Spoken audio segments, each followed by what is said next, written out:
Alright, this is John Kohler with GrowingYourGreens.com. Today we have another exciting episode for you, and what we're going to do today is we're going to plant out this raised bed here. It's approximately 4 feet by about 15 feet in pepper plants.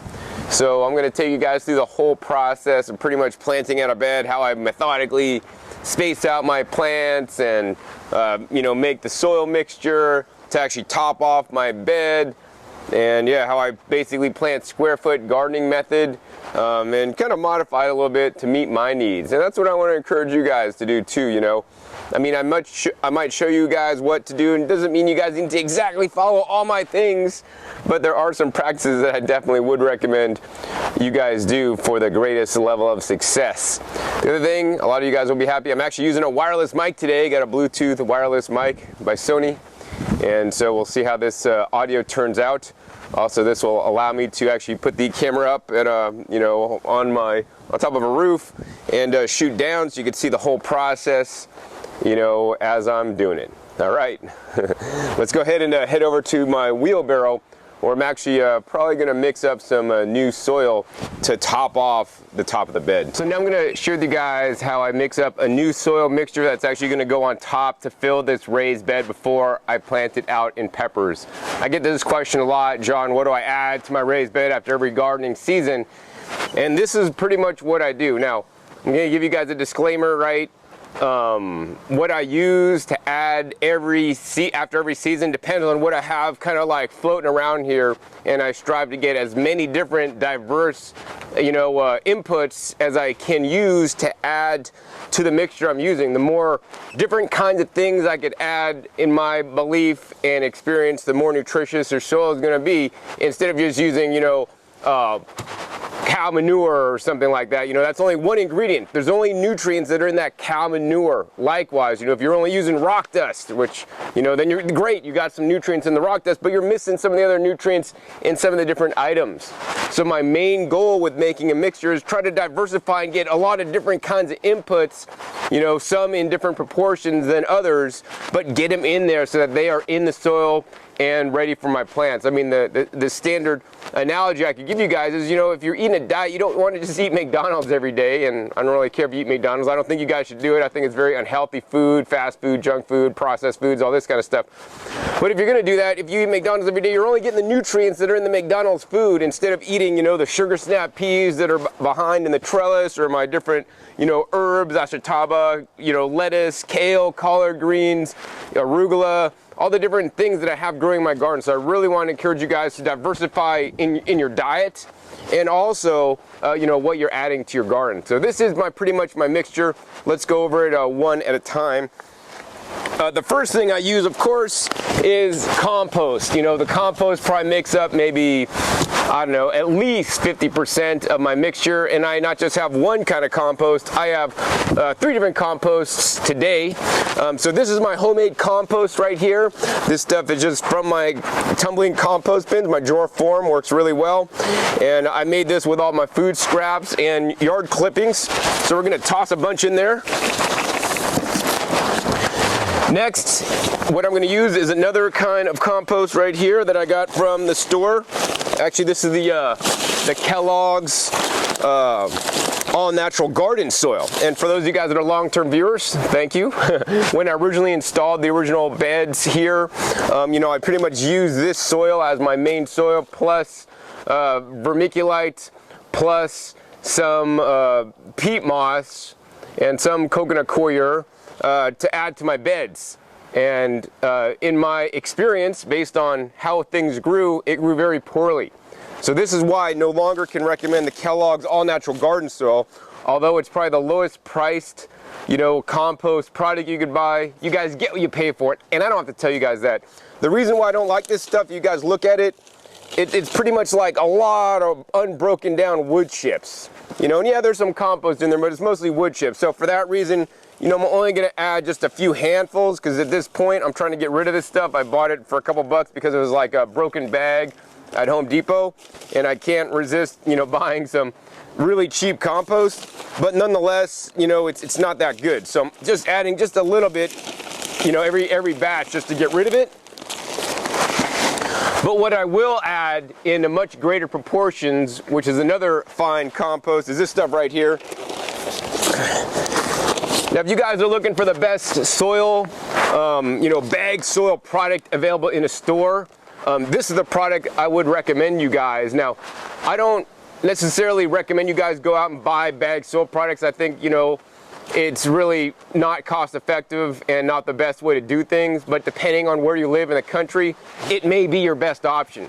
Unfortunately here, there's not a whole lot of good options for bulk compost that are really high quality that I like, but in most cases the bulk compost are less expensive. So if you gotta fill your raised beds the initial get-go, then use whatever kind of compost you guys can get at a price that you can afford. And what I recommend for you guys is go around to all the different places that make compost or sell soils and soil yards, and a lot of those guys are just resellers, so be aware. And just ask them if you could have like a 5-gallon bucket's worth. Take it home and do pot tests. Don't get high and look at your soil. What you want to do is actually you want to take that soil from each of the different places you bought it and grow something that grows relatively fast. Some radishes, they'll be done in like 15 days.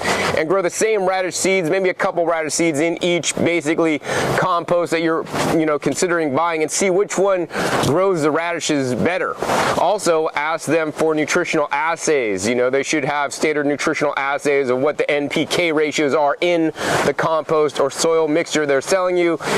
And if they have this thing called the food soil web testing on their compost, as long as that testing looks good, that's probably a compost you should buy, because this means that the person that has that compost kind of is in the know with, actually making good compost instead of just mediocre or crap compost that they're trying to get rid of. So that's the big bulk compost thing. So yeah, I can't get any. So what I got was this stuff. This is the Dr. Earth Pot of Gold Premium Soil, organic, 100% natural, handcrafted, contains aloe vera and yucca, Pro Moisture Hydrate, Dr. Earth, created for life. So this is a potting soil mixture. They also have compost mixtures, but if I'm getting this stuff, I kind of like the potting soil mixture best. It has compost as well as a lot of other things that I like. Let's go ahead and go over the ingredients right quick. Forest humus, fir bark, peat moss, pumice, earthworm castings, kelp meal, alfalfa meal, soybean meal, seaweed extract, aloe vera, yucca extract, oyster shell, dolomite limes, ecto and endo mycorrhiza, and beneficial soil microbes. So you could just get this stuff and plant directly in this, but even getting something like this, a premium soil mixture that is available, check out their website, Dr. Earth, I think is their website, .com.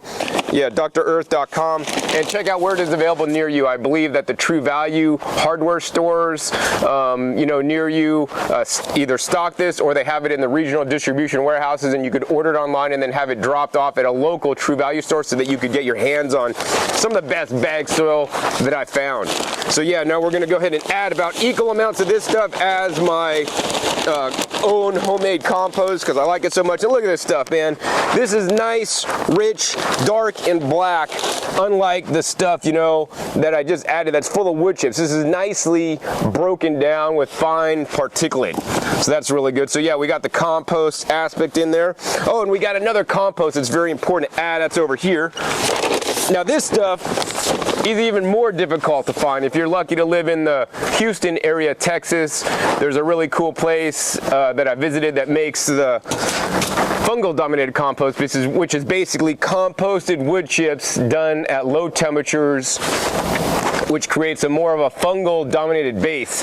This is something that is extremely important and extremely missing from most people's gardens. I'm not saying you need a fungal dominated soil overall, but you do, in my experience, need to add some fungal dominated compost to your bacterial compost, which is what we added so far, to get at least a good percentage of the fungal species in your soil, because it's just far too often left out.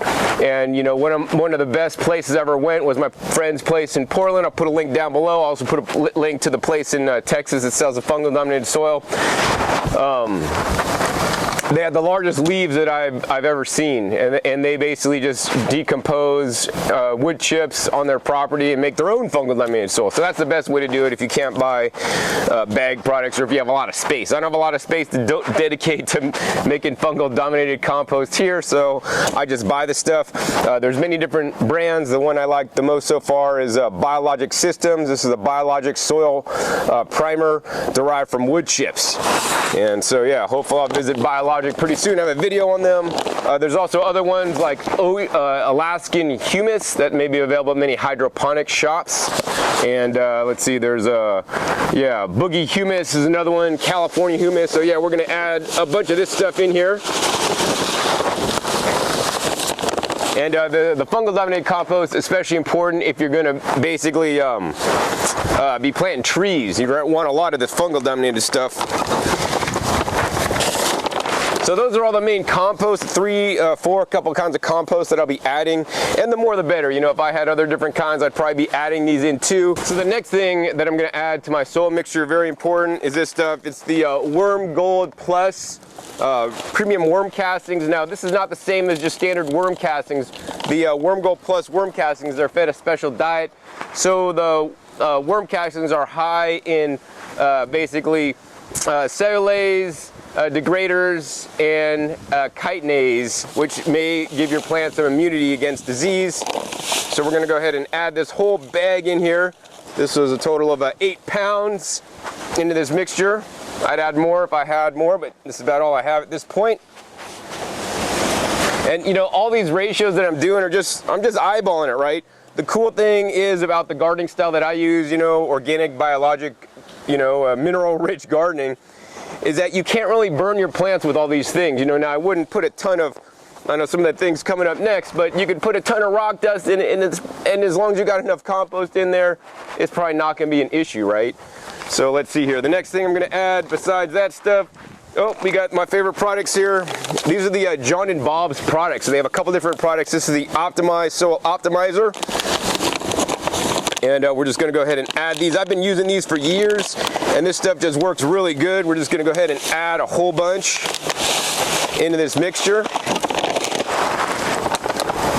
Next, we're gonna add the John and Bob's Nourish Biosol, which is an all-purpose natural fertilizer.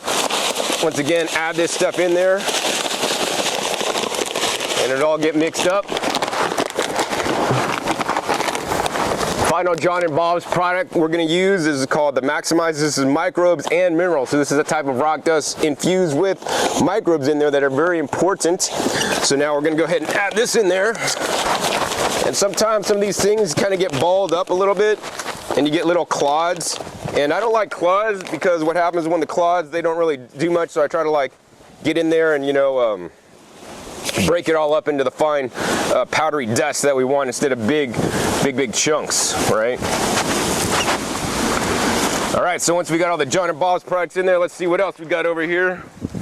All right, next product we're gonna use, we got a rock dust. This is a CBD rock dust, California basalt deposit going in. So we're gonna go ahead and put a bunch of rock dust. Now what the rock dust does, it adds up to 70 different trace minerals into your soil that your soils may not contain. And if it's not in your compost, guess what? It's not gonna be in your soil, right? And here's the thing.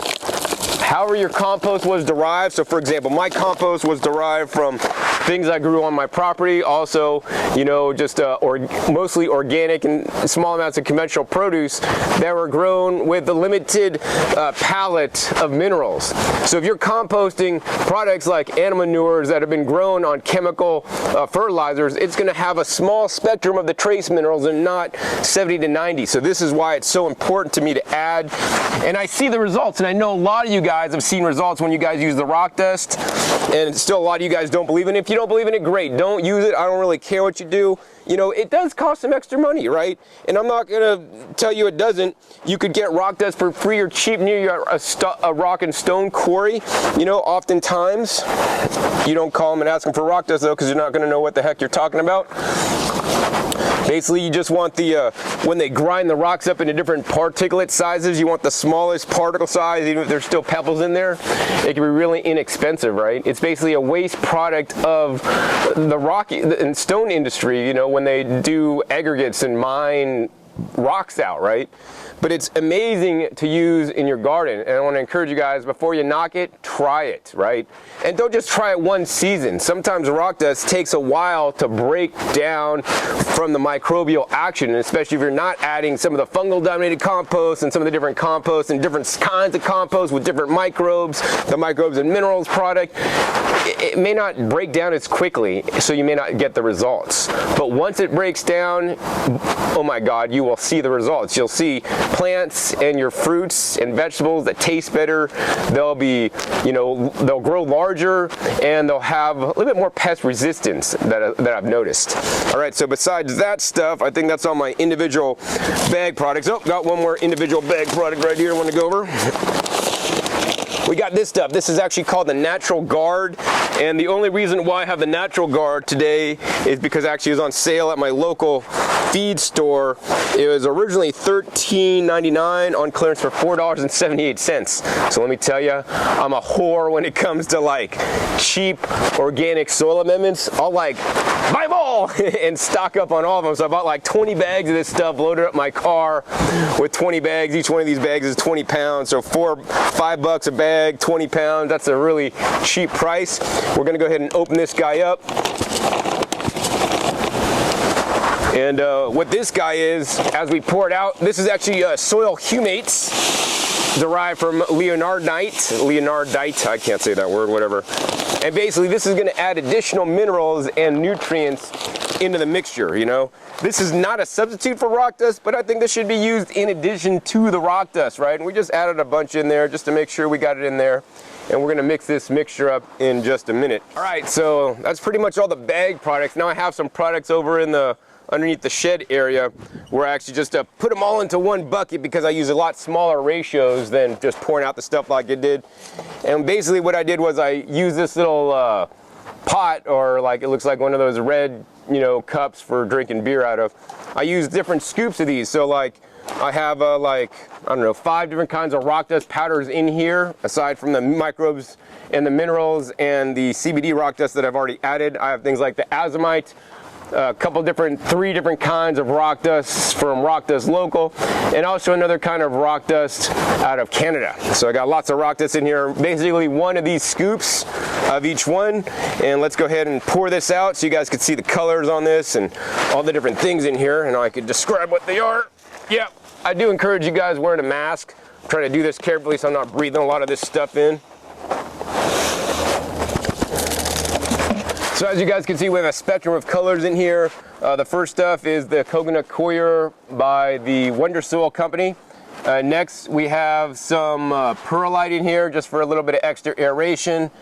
Next over here, there's black stuff. We got 1 scoop of biochar. I had about 6 cups fulls of the Coconut Coir, about 3 cups fulls of the perlite. Oh, and then we got 3 cups fulls of this stuff. This is actually known as the insect frass right here. It's another kind of basically excrement from insects that can provide a lot of different biologic activity and nutrients for your soil. And then I got all the different kinds of rock dust. I think that's all the basic ones I get in there. Now, after I add all this stuff, it gets kind of blowy. So what I like to do is then top it off with some of my own homemade compost to bury it under so it doesn't like blow, and my own homemade compost is a bit moist. I think I got a little bit of extra room in here, so I'm gonna go ahead and add some more of that Dr. Earth compost. And you know, this is all basically just by look and feel, right? And you guys saw the proportions I'm using. I'm using mostly the compost with, yes, smaller amounts of the other stuff, a cup here, a cup there. Doesn't take much of this stuff, and especially when I'm using like 6 different kinds of rock dust or 7 or whatever I'm using, right? You don't need to put a ton of each one, right? I put small amounts of each one, and the question I get a lot is, John, what's the best rock dust? I don't know what the best rock dust is, man. I just use them all because check it out. Rock dust, the main benefit of the rock dust is the trace minerals. Every different rock deposit is going to have a different spectrum of trace minerals. So you want to get a variety of rock deposits to get all those trace minerals in your soil, right? And let nature figure it out, right? Instead of trying to like play God and give them like, you know, synthetic chemical fertilizers, because these fertilizers, 10-10-10, has everything your plant needs, which in my experience, in my opinion, you know, chemical fertilizers do not contain everything your plant needs. I would bet you money that my mixture here has more of what the plant needs. Of the 70 different trace minerals and a whole spectrum of different microbes from 4 different kinds of compost. You know, this is the basis of my gardening style. Microbes, trace minerals, organic matter. And here's the cool thing about doing this gardening style. Once you have the, you know, excess of minerals that aren't going to get taken up by just one season's of growth, you got the microbes in there. You know, the microbes are breaking that non-water soluble nutrition in everything I've added and the organic matter down every season, 24 hours a day, 7 days a week, provided you got good, you know, temperature and climatic conditions for them. They're making more nutrients that are going to be available for the plants. This is how nature works, right? Literally, this mixture is going to create more fertility as time goes on. And this is, as you add, you know, chemical fertilizers, it diminishes the fertility of the soil, and you have to keep adding that stuff. You got to keep getting hooked. If I forget to do this after one season because I got too busy and I just planted my new stuff out, which actually never happened. Well, actually it happened a couple times. It wouldn't be a big deal. My plants would still grow, right? But yeah, so that's my goal. This is how I mix this stuff up. Now I got this little cool handy dandy Craftsman, you know, mini shovel. I think I got it on sale for like $5 that I like to use and get in there and mix it up. All right, so now that I got this stuff all mixed up, what I do is I take like 5-gallon buckets, or just a 3-gallon bucket. I get bucketfuls, and then I go over to the raised bed, dump it out, and screed it out, or level it all out. All right, 1 bucket. 2 buckets.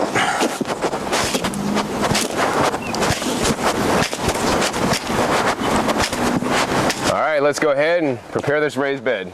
All right, so this is a new position that I never tried before. I mean, the camera guy is not in the bedroom. Since I got the wireless mic, I can have the camera so far away and I don't have to yell, but I still talk loud anyways. All right. Anyways, this is the raised bed. You guys can see like 80% of it. You can see the end there, and over here, I'm walking. I get kind of cut off right here. I probably got another 3 feet over there. Oh, my flies undone. I don't know if you guys see that from the angle there. Let me zip it. All right, so anyways, what we're gonna do is we're gonna go ahead and take this buckets of soil that I just mixed up. You guys saw me mix, and we're basically gonna distribute it pretty much evenly along the whole bed. That's 1 bucket. All right, here's the next bucket. Might take a couple 4 buckets full, we'll see. But basically, what I'm gonna do is I'm gonna go ahead and take this straight edge here. You could use a piece of 2x4 or whatever you got. And basically just gonna go along the edges and just knock it down so that I have a nice, even, consistent soil level all the way down. It looks like that 1 bucket or 2 buckets that I added didn't help out a lot. So I think I'm gonna need at least about another maybe 6 buckets worth. So I'm gonna do that and come back at you when I got this all full up and flattened out.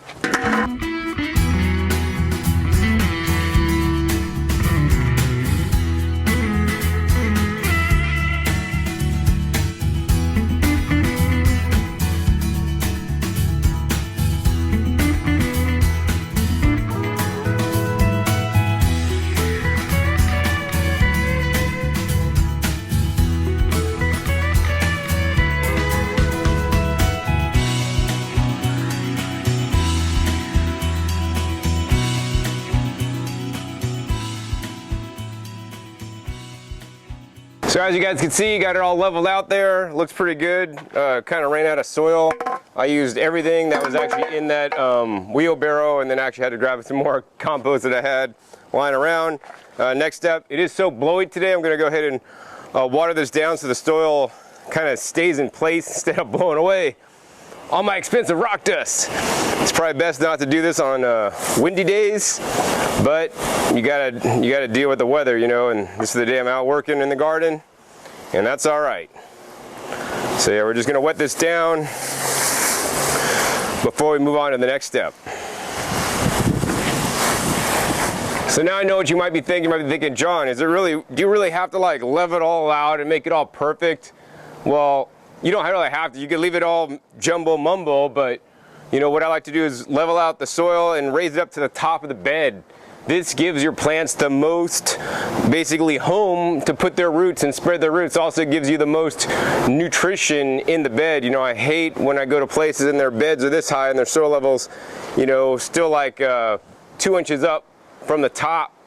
I don't really like that so much. So this is what I choose to do. And the other thing is, if it rains heavy and you overpile your soil and it's really mounded up, it's gonna wash out. So I wanna keep it nice and tidy and neat and have it all leveled out. Also, I think it looks a lot cleaner too. I mean, I garden for beauty, and maybe that's not why you garden. I garden for beauty. I like to have it look nice in a particular way. And also, you know, more importantly to me than just looking good, I want to have the nutrition in the soil, and more importantly, grow the highest quality food, you know, for me and one day my family. All right, next step is we're going to get to basically planting out the peppers. So let me go ahead and show you guys the technique I use to do that. So now I'm ready for the next step, is to plant the peppers out. And I could just go ahead and just haphazardly plant them here and there and everywhere, but I like to do this methodically so I could fit more peppers in my raised bed. Now, I use what's called the square foot gardening method of planting my plants out. So I look up, you know, square foot gardening plant spacing, so I know how far to plant my plants out.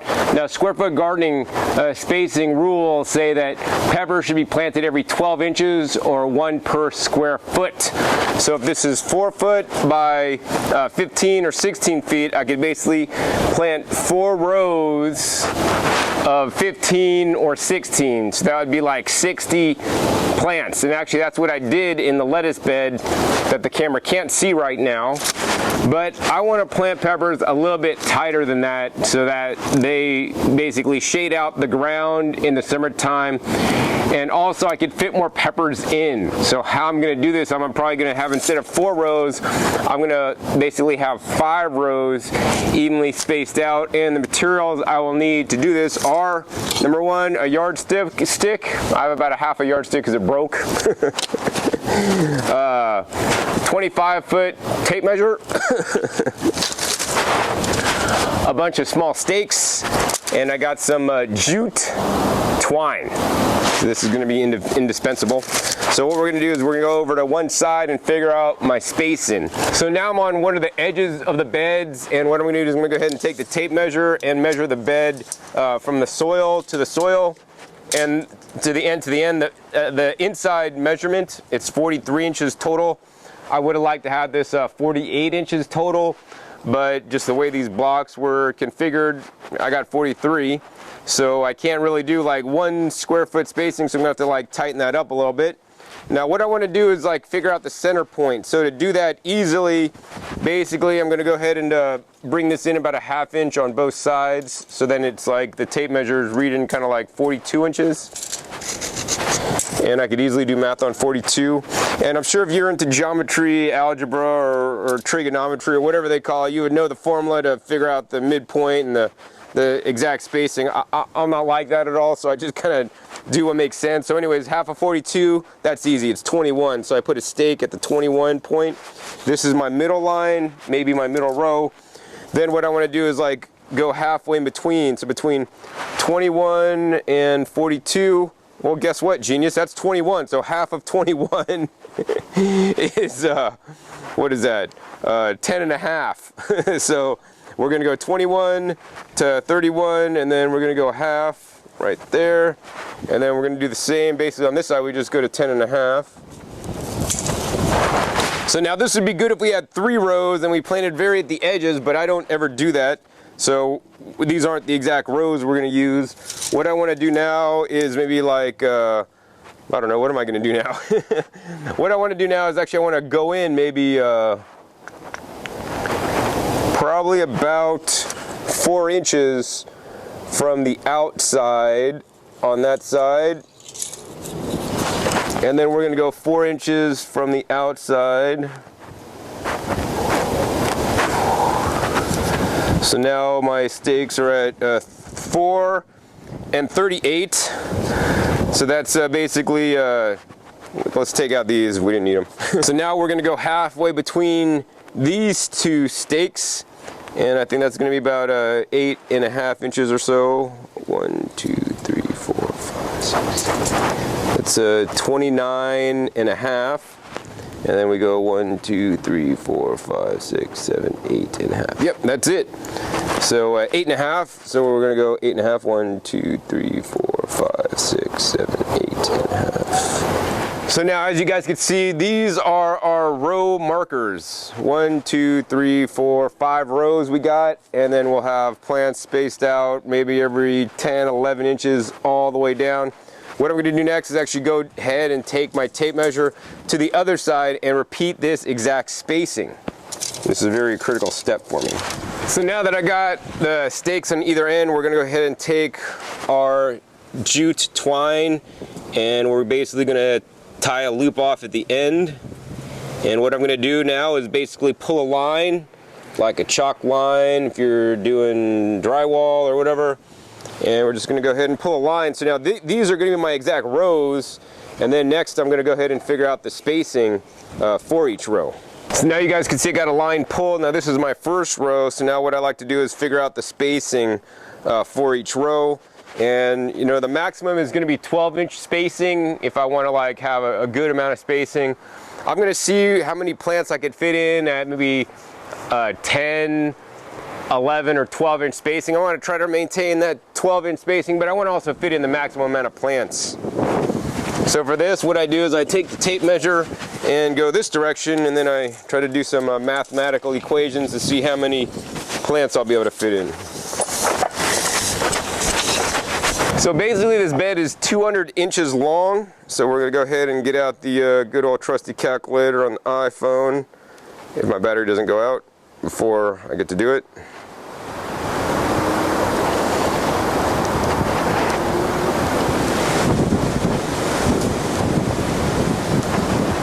So say we do 200 divided by 10-inch spacing, we'd have 20 plants.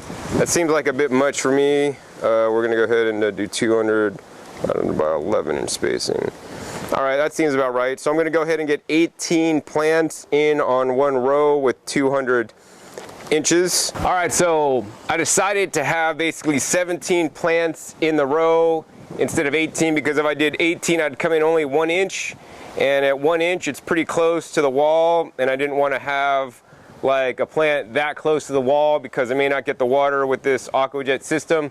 So instead I'm going to have 17 plants in this line, and we're going to go ahead and space the first one out 6.5 inches from the wall, the end wall, and then on the outside wall it's 4 inches in, which I feel comfortable with. And then we're going to do every 11 inches all the way down the line. All right, so I decided to put basically a stake every 11 inches. We're going to have 17 stakes that will denote where the plants are being spaced out, and we got to start the first one 6.5 inches in.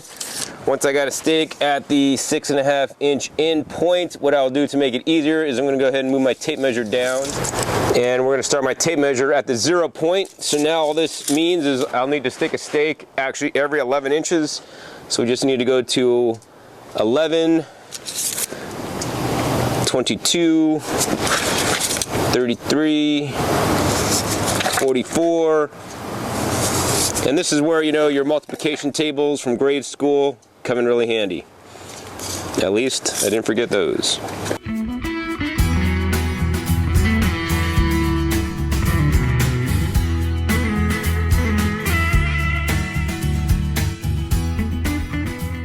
All right, so as you guys can see, I got the whole first row marked. Now, the second, third, fourth, and fifth row, we could do the same exact thing, so we could have it totally like squared off and symmetrical. I'm not going to do that. I'm going to go ahead and offset my rows. So now we're continuing to get the bed laid out. Got a little bit late last night, so I had to stop working on this project, but I'm continuing today.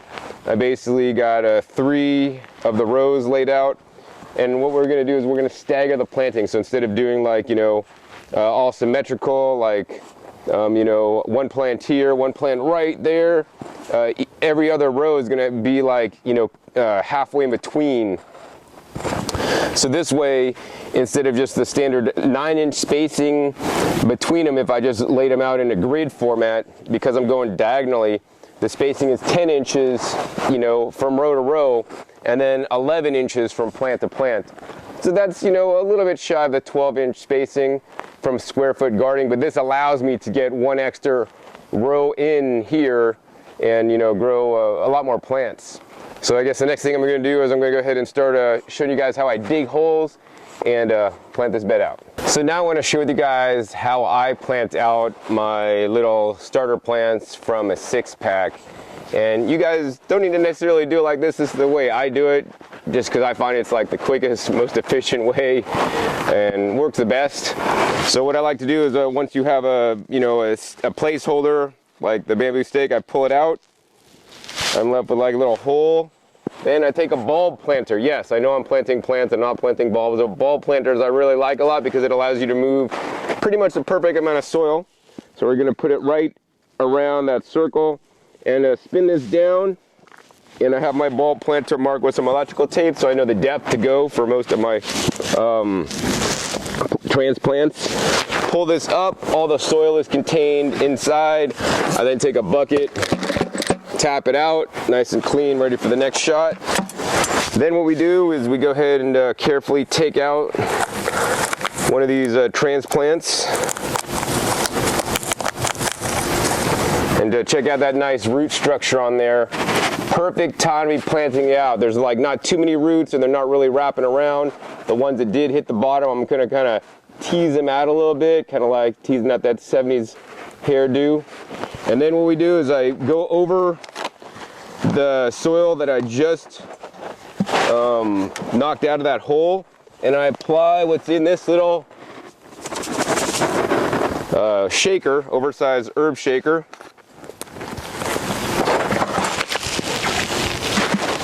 So I just apply just a little sprinkle around, not too much, just need a little bit. Once we got that on, next is we're going to go ahead and plant it in the planting hole. But before I do that, we're going to go ahead and use some of the Dr. Earth's tomato, vegetable, and herb fertilizer. So I like to just take like a little sprinkling full just in my hand and just sprinkle it throughout the hole so that my new transplant will not only have some mycorrhiza, some beneficial bacteria, also some fertilizer.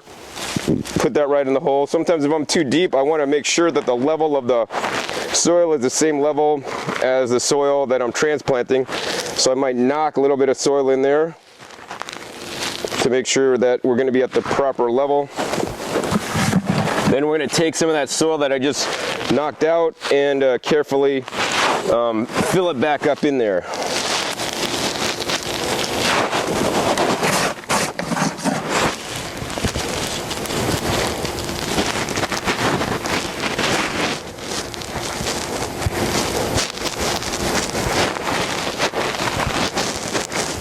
And there we go. That's how I plant out a plant. Now, I know you might be thinking, John, what's in that little tube thing, that herb shaker? I got you covered. Don't worry about it. So here's what's in there. So I use a mixture of about, maybe about 1/3, 1/3, 1/3. It's 1/3 mycorrhizae, Plant Success mycorrhizal fungi. So this mycorrhizal fungi has several different species of mycorrhiza.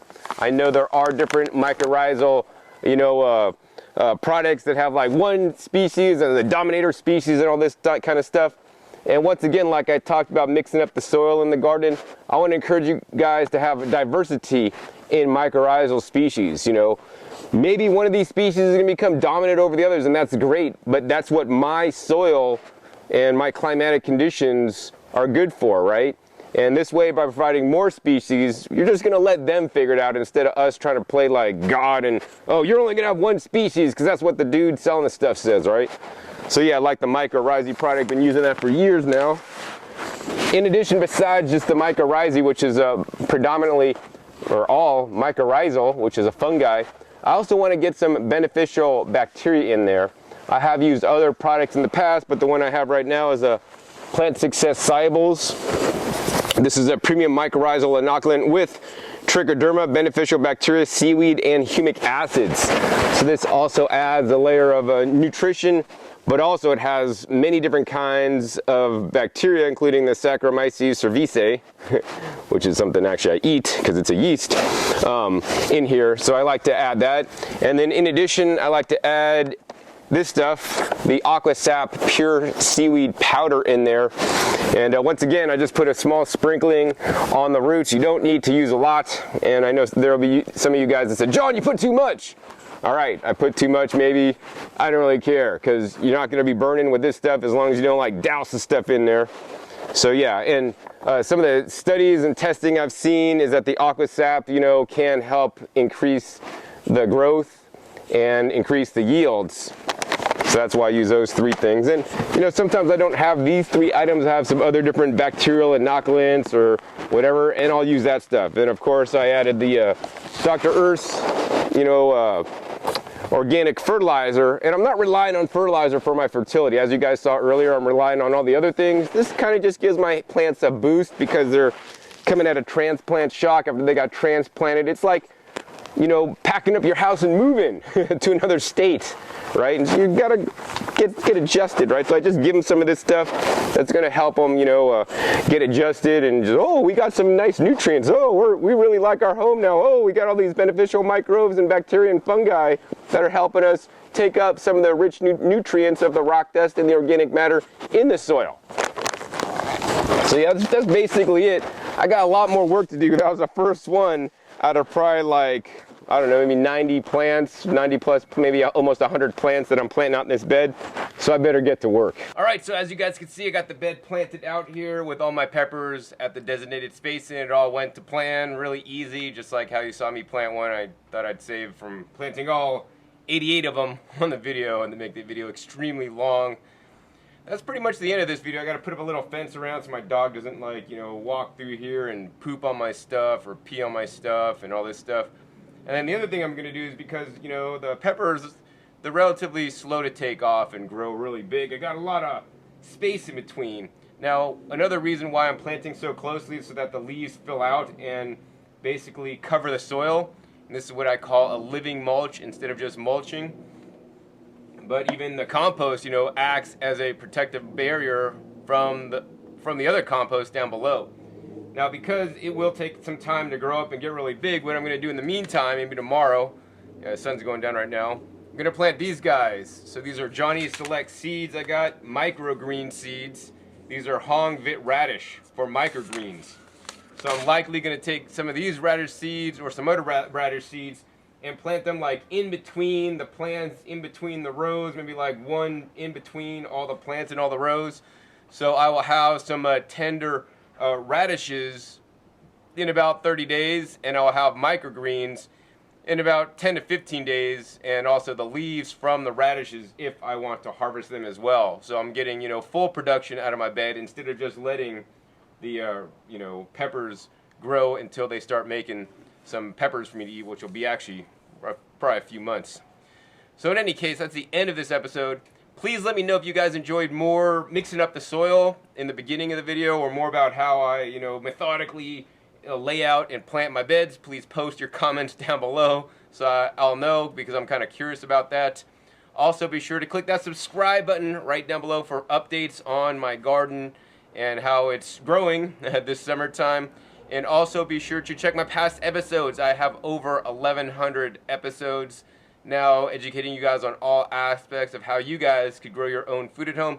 And be sure to like this video if you liked it. You know, this will encourage me to do some more videos where I mix up soil, plant stuff out, based on just basically what I have around, you know, laying here. And every day and every time is a little bit different. And just because I plant this way doesn't mean you guys have to. This is just the methods I've come up with and that I like to do. And of course, you know, you ask one gardener, you know, how to plant a radish, and you'll probably get 10 different answers. Or you ask 10 people, you get 10 different answers. Anyways, you know, and oh, the other thing I want to mention, you know, I do use a lot of different products to enrich my soil, and this is the method I choose to do. I know I'll get comments and people saying that you don't need to use all that stuff, John. And yes, you could totally garden on the free or cheap, That's just not my goal. My goal is to grow the highest quality food, and I believe, and from my experience, by adding some of the different things I do, I will have the highest quality food because I want to get out and distance myself from the food system and not just grow food that I could buy at the local grocery store, that low quality stuff. I want to grow some really high quality stuff. So that's why I do the things I do. And the other reason is because I almost lost my life, and I take the food that I eat seriously, because the food that you eat becomes you. And if you're eating junk food, processed foods, and even maybe foods from your garden that's maybe not grown the best way, you know, you're not serving yourself. So that's why I do it. So yeah, comment away.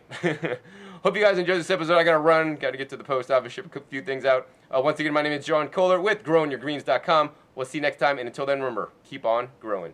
So now I'm on the ground in the garden, and I'm gonna go ahead and go over what I grew this winter, bed by bed. Now, we're finally coming out of winter here, and I know some of you guys, it's still quite cold where you're at.